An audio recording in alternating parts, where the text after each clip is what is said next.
Ada juga Pak kebutuhan untuk segera mengeluarkan peraturan IPO perusahaan-perusahaan startup dan juga digital bentuk seperti GoTo Group ini. Pandangan Anda Pak, apakah nanti malah justru akan support atau mungkin mendiscourage in a way kalau kita berbicara mengenai peraturan khusus bagi IPO perusahaan-perusahaan digital atau startup besar di tanah air?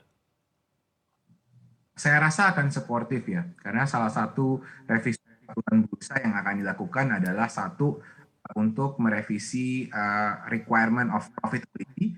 Jadi untuk perusahaan internet tidak harus memiliki laba ketika IPO, yang dilihat hanya aset dan revenue ya sebagai salah satu pacuannya.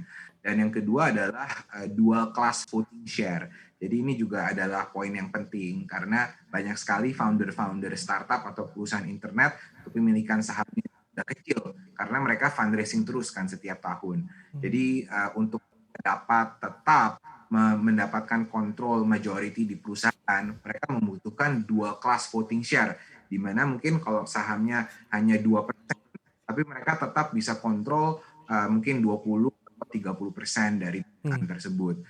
Jika bursa dapat merevisi peraturan-peraturan tersebut, saya rasa akan suportif untuk bisa mendorong banyak perusahaan internet startup yang untuk melantai di bursa. Pak Henry, apa yang Bursa Efek Indonesia bisa pelajari dari pasar saham global khususnya Wall Street di mana mereka jauh lebih established dan mature dalam hal punya emiten berbasis sektor teknologi dan digital.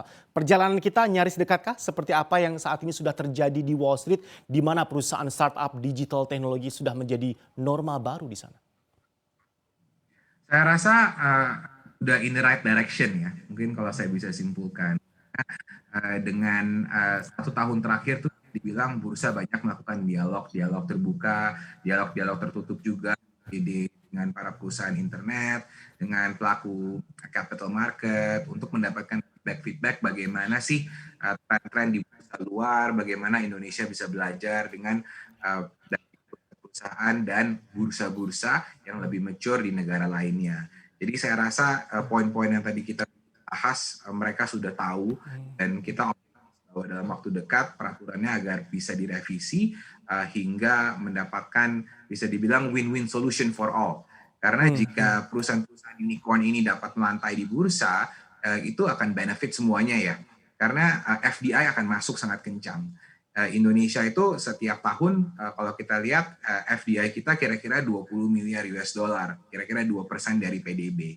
Kalau GoTo nya 40 billion, mereka IPO free float 10% aja itu udah 4 billion loh.